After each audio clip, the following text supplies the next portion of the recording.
Today we're going to talk about a topic that we have discussed before, but we're going to slightly adjust it to address some recent research on the relationship between, the eating of comfort foods, which tend to be high in carbohydrates and sweets and some of those kinds of things, but the use of comfort foods at times of stress. Right, and there are two articles we're going to be talking about today. We found them in a Science Direct.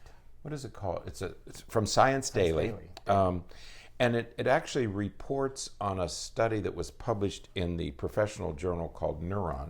And the title of our article is The Neurobiology of Noshing. And for those of you who don't, noshing is snacking. Yes. Sort of snacking.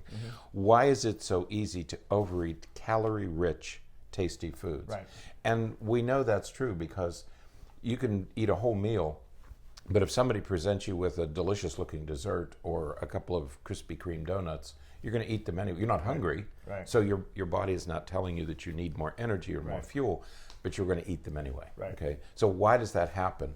And there are three main issues here. One is evolution. Right. That this is an evolutionary phenomenon, a holdover from our past. The second thing is we're going to talk about the amygdala, which is the brain's processor of emotional information. And the third is insulin.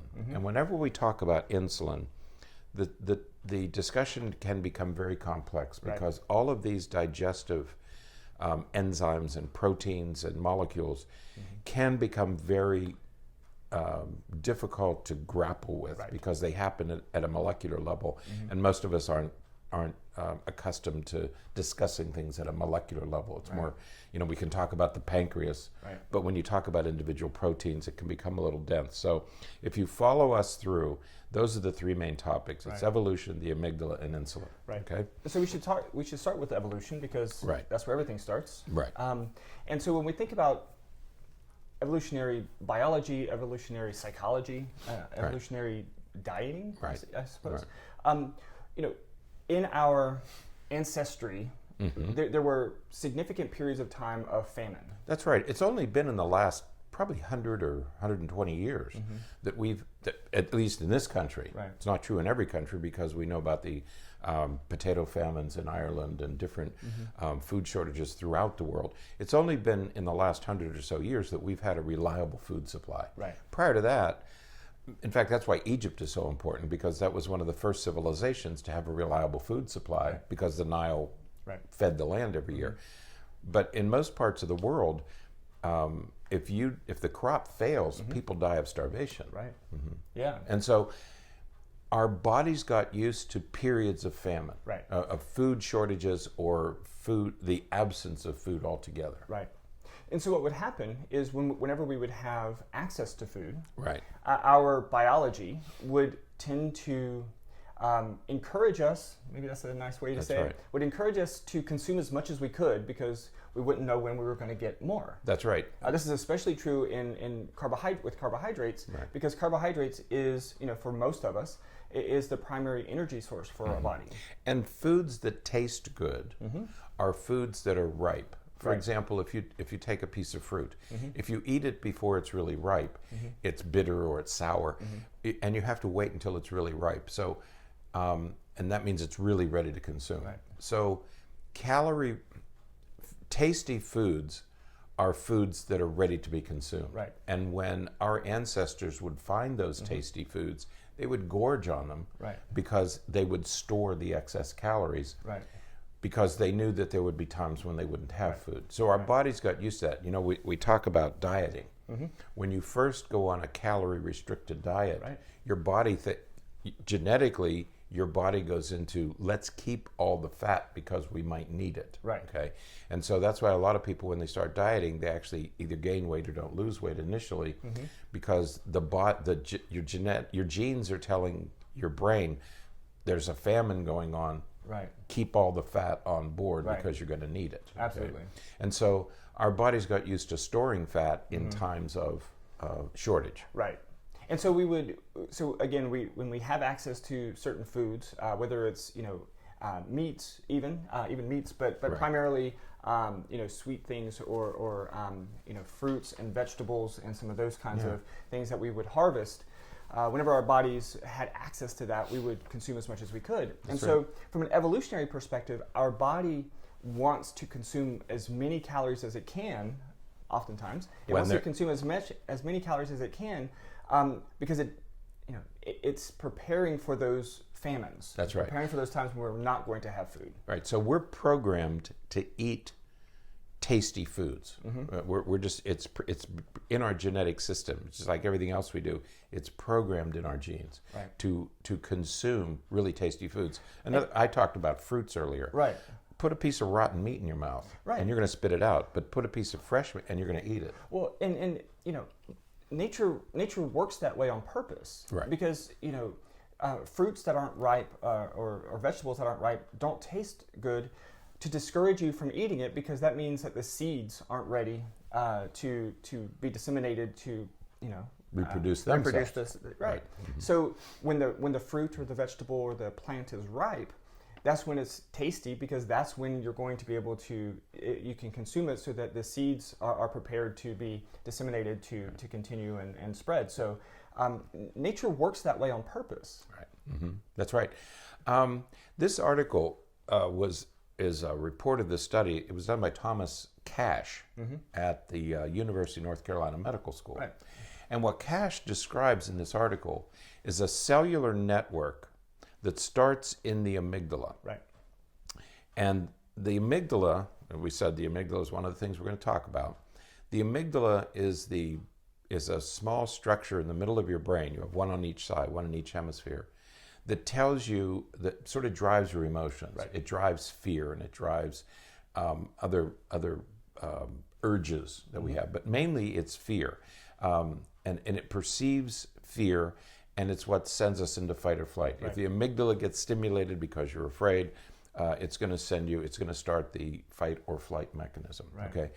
So what Cash discovered is there's also a feeding mechanism, and this is really new information. Right. We didn't know that the amygdala was this involved in digestion. We've often said on the program, digestion is an incredibly complex process that we haven't fully explained. Exactly. We really don't know the process yet, and we're discovering it a piece at a time. So this is another piece to the digestion puzzle, that there is this cellular circuit, this neural circuit from the amygdala that also affects how much you eat. Right. Okay. So there's an emotional component to eating. We knew that. We knew that.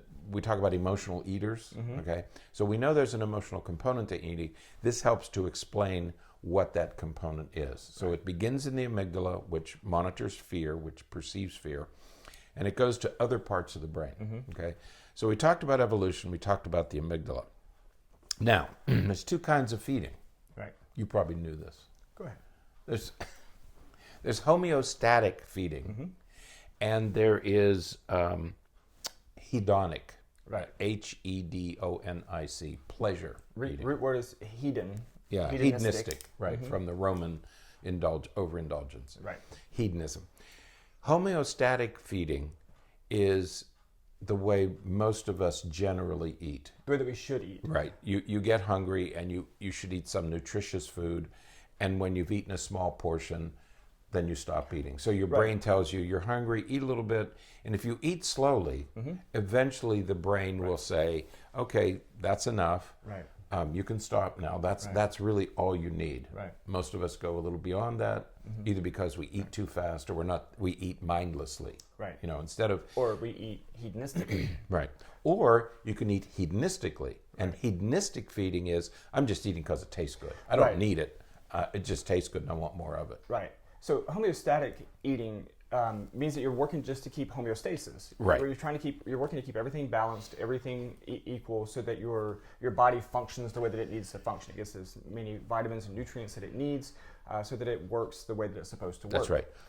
Homeostatic feeding is hunger driven. Right. Okay. You get so it's hunger driven, and you're just consuming enough to maintain energy levels. Right. Hedonic feeding is pleasure driven. Right. And it has nothing to do with needing energy. You're going beyond your energy needs. Right. So if you go beyond your energy needs, Right. you're going to store the excess. Right. What you don't use, you're going to store the excess Exactly. as fat. Right. And you know, to be, you know, if we were all honest, when we think about hedonic eating, Right. we do, many of us do that at some point, you know, either during the day or at some point during the week. We engage in hedonic eating to where we are just eating because it tastes good, or we're eating more than we should just because it tastes good. Right. And so we just keep going. And there's not a lot of animals that do that. Most animals don't. Right. Most animals eat what they need, and then they stop. They don't go beyond that point. Right. You know, how many diets are there that say use a smaller plate? Right. Okay. Why do you use a smaller plate? Because it's really all the food you need. Right. Or they say whatever fits in your hand. Right. You know, Or and you look at it and you say, wow, that's not very much. Right. That's enough for homeostatic feeding. Or chew a certain number of times to slow yourself down, so that Right. because the pace at which you eat is important, because that's how long it takes your gut to communicate with your brain that, you know what, hey, we're full, we don't need any more. It takes a little time. Mm-hmm. You know, if you eat really fast, you're going to trick your body. I mean, you're actually tricking your body, Right. because you're eating more food. You're eating the food so fast that your brain doesn't have a chance to say, okay, you're full. Mm-hmm. And then when you're finished eating that large amount of food, you say, oh my gosh, I ate too much. Right. Okay. Yeah. You ate too much because you ate too fast, Right. and you ate beyond your energy needs. Right. Okay. So when it comes to noshing, to Right. the way that we eat, we have, these are the issues that we have. We have the evolutionary aspect. Right. We have the brain-based, amygdala-based Mm-hmm. aspect, and we have the way in which we eat, the purpose behind That's right. the way we eat. Now we want to move into the complicated part. Right. Okay. So here comes the science. So stay with us. It really is understandable. It's the good stuff. So what we've said is that we have this genetic mechanism to consume tasty foods when we are stressed. Right. And typically in our species, stress, one of the stressors was hunger. Right. Okay. So the amygdala would say, there's something wrong in your environment. There's something wrong here. And so it could be a dangerous animal, but it could also be hunger. Right. And when you think about it that way, because I'm glad that you mentioned that, if it's a dangerous animal, those are acute stressors. Right. You know, they're brief, momentary stressors, hopefully, because you got away. Right. If not, it's still momentary. But, you know, if you got away, it's momentary, you're safe now, and that stress goes away. That's right. Hunger is a stress that would linger. It would It be there stays. until you satisfied that hunger. And so that could be days, based upon our history. That's right. Days or weeks. Or weeks, You know, right. there are people who didn't eat for weeks or months. They just would scrounge. They would Right. they'd forage for whatever they could, roots and berries and things that grew in the ground, and animals, you know, insects and things. Okay. So we're talking about chronic stress, which the amygdala would perceive and Right. say, okay, we got to do something here because there's a problem. Don't know what it is, but there's a problem.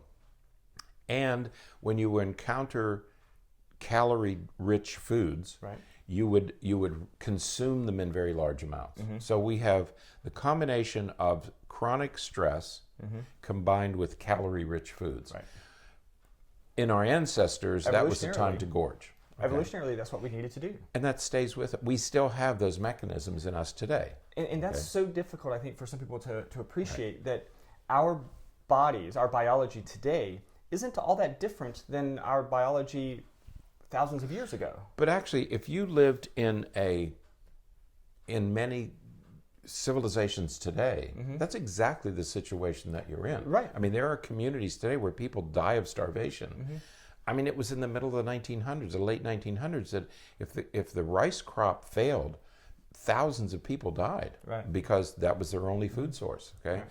And so these genetic mechanisms are all still with us today. Right. Okay. The problem is, when we think of chronic stress plus calorie-rich foods, our problem today is we live with chronic stress. Our stress rarely has to do with hunger. Doesn't have to do with hunger, but it's still stress. Right. Okay. And again, the brain isn't going to distinguish, oh, don't worry about it, it's not hunger. It doesn't do that. Right. It responds to stress. Right. Okay. It responds to frightening things. Okay? It doesn't say, well, wait a minute, this isn't really frightening. It's Right. only, no, it's going to do its job, which is to protect you.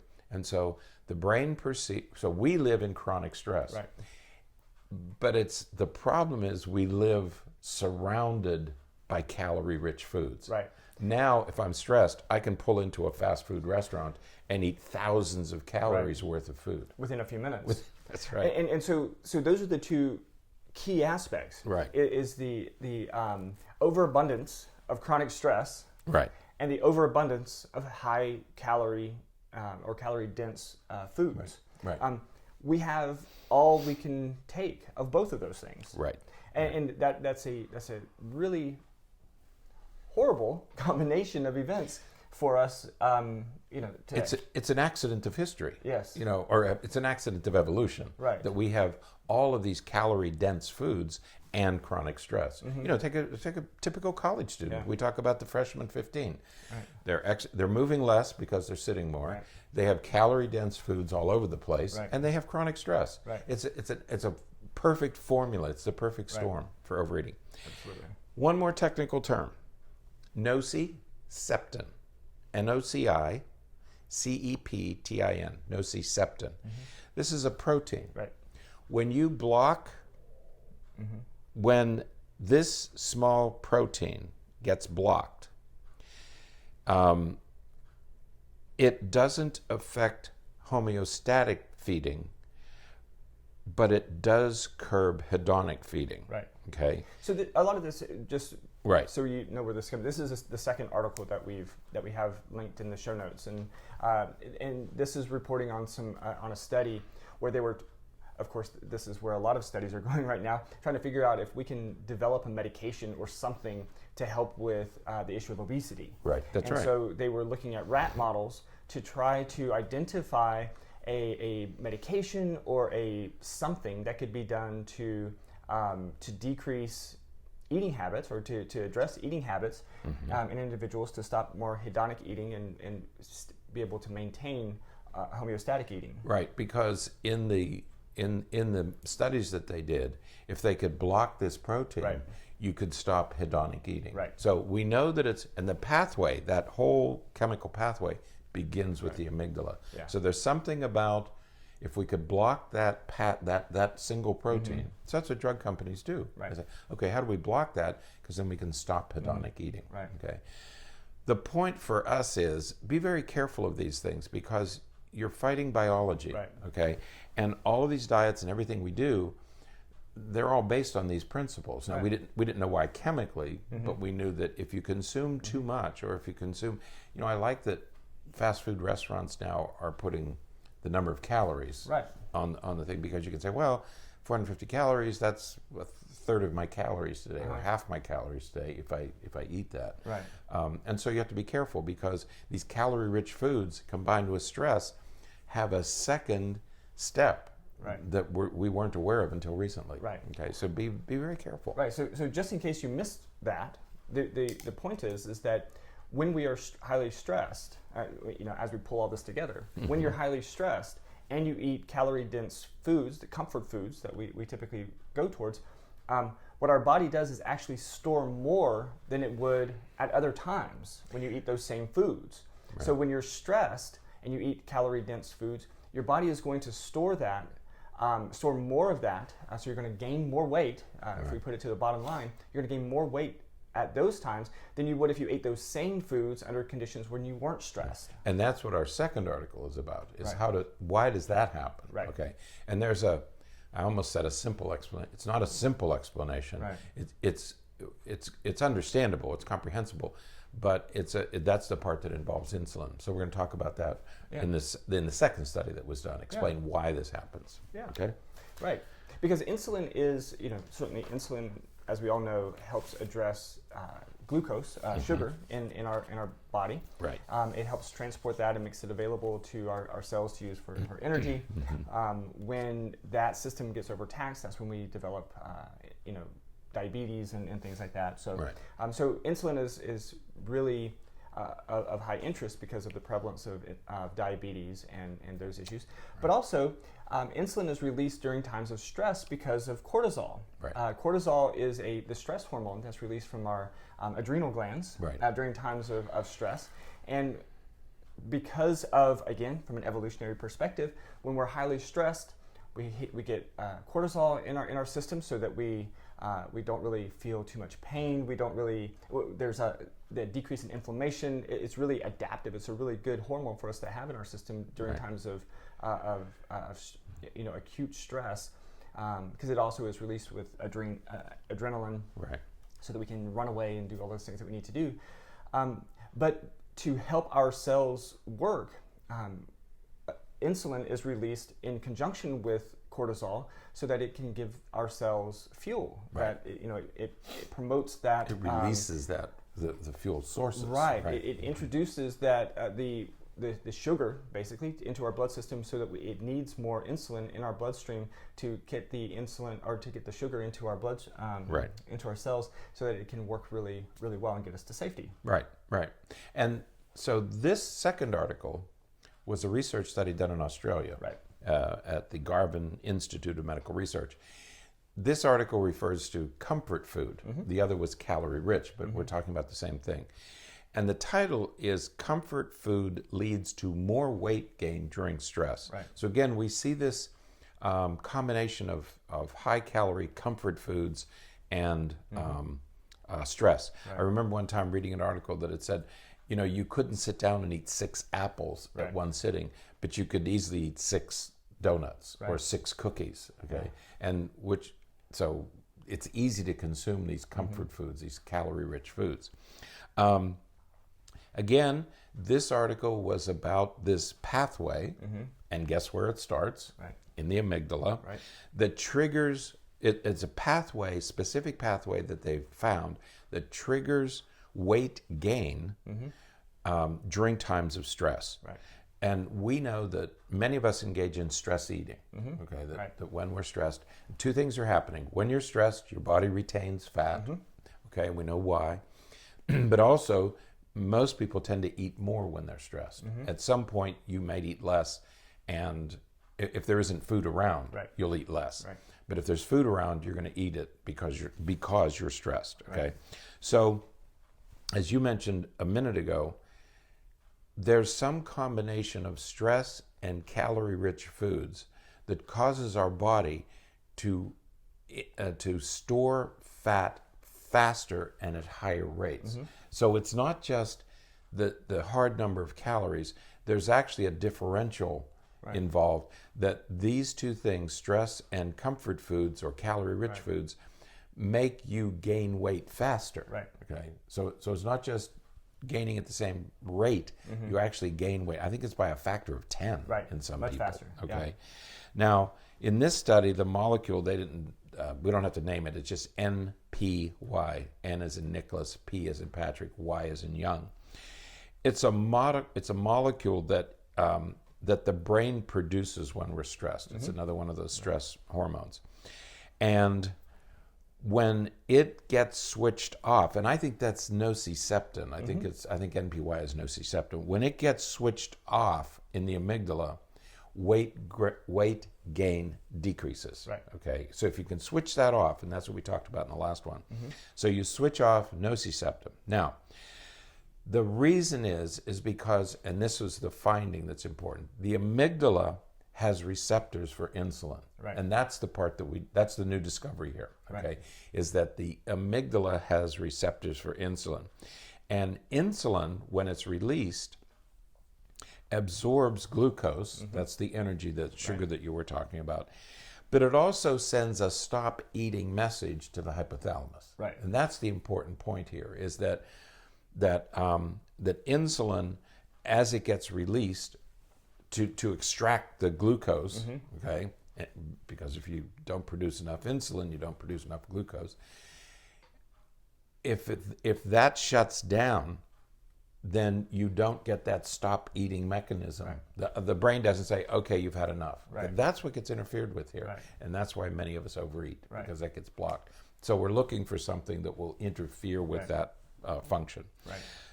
Stress, as it turns out, raises insulin levels, That's what you're talking about, And stress, so we know stress increases insulin. Stress plus high calorie foods raises insulin by a factor of 10. Right. And that's the danger mechanism here, is that stress combined with high calorie foods causes, so the culprit here is insulin. Right. And that's the complicated chemical part of this, is that we're producing way too much insulin, right?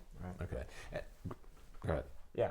And so our body is, that's why we're seeing, that is in part at least, why we're seeing a significant increase in the number and prevalence of diabetes and other chronic health-related issues associated with weight and sugar dependence and those kinds of things, because we are overindulging in these comfort foods. We are, and then our body is responding because we are under such significant stress. Our body is responding by storing too much of it, and so now we have additional stores of these high-calorie, typically sugar. I mean, again, when we think of comfort foods, most of the things that we're eating are carbohydrates. Mostly sugar, right? Simple sugar. Right. Right. Yeah, like cakes and you mentioned donuts and right. And things well, like donuts are so easy to eat. Yeah.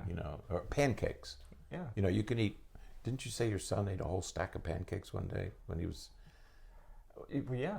I mean, it's easy to eat 10 or 12 pancakes. Yeah. That's a lot of calories. That's a whole lot of the wrong type. Those are simple sugars, because that refined flour is going to get broken down very quickly into glucose. I mean, it just happens almost immediately. Absolutely. Okay. And so the problem with insulin is that insulin turns off nociceptum, that NPY molecule, and you get two things happen. Number one, you get more eating. Your body this is hedonic eating, and you're going to eat past homeostatic feeding. And it also reduces the body's ability to burn calories. Right. So that's what's happening here. So insulin, it doesn't shut off, it doesn't tell you to stop eating. Right. Okay, it interferes with that. Plus you eat, so therefore you eat more. Right. And secondly, it interferes with your body's ability to burn calories. Right. Okay, and so you have this dual action, that you're eating too much and you're burning too little. Right. That's going to get stored as fat. And again, from an evolutionary perspective, that made sense. That was necessary because of those times of famine, and we didn't know when we were going to get food again, and so we needed to be able to store that as efficiently and as quickly as possible. That's why you gain weight so quickly, but it takes so much longer to lose weight, because your body is made to store food, store calories for those times when we don't have access to food. That's right. So the culprit here for us, let's not worry about insulin right now, though that's the chemical culprit. The behavioral culprit for us is stress. Right. Okay. If you want to get your body back, if you want to regain balance in your system, I would start. I mean, both of us would recommend it. You got to reduce your stress. Yeah, absolutely. We live in a stressful environment. There was a study done a week or so ago that said Americans work longer hours and under more stressful conditions than any country in the world. Okay, I guess except unless you're a prisoner or a slave, or some cultures do forced labor.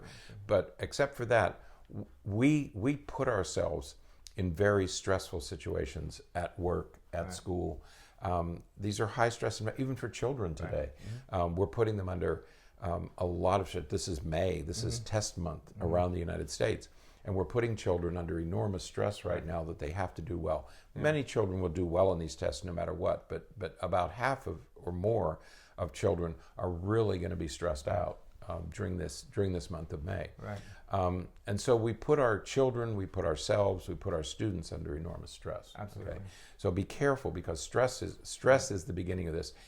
Now that we know that the amygdala and the amygdala is involved with insulin production. Right. So that's the direct link between stress and insulin and weight gain. So be very, very careful of stress. It's very damaging. Absolutely. So engage in some of those good stress management strategies that we talked about on many previous podcasts. You can just go to the website, thementalbreakdown.com, and do a quick search, or YouTube, our YouTube channel, and do a quick search for stress, and you'll find lots of podcasts where we've talked about stress management strategies. So. Right. That's right. All right. Well, that then is it for today. Until next time, stay happy, stay healthy, and forget to be afraid.